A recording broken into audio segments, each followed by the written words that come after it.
What's the matter? Well, my nephew Gary is coming, and he's not the nicest in the world. What makes you say that?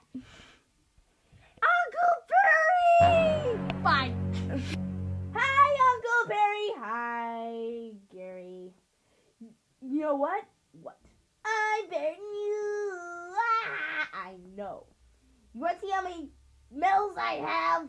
No. Well, too bad. I'll go get him. Wait. See? Uncle Barry? Wow, those are a lot of medals. Yeah, I have so many. Wait, what's that? This one's for best basketball player. And this one's for best baseball player. Yeah. And this one's for best basketball player again. And this one, I get it. Yeah, because you stink, because you have no medals. Well, most people in the world don't have medals. Even Harry doesn't have any medals. Guys, I got tangled up in my new medal. Help! Help! You were saying?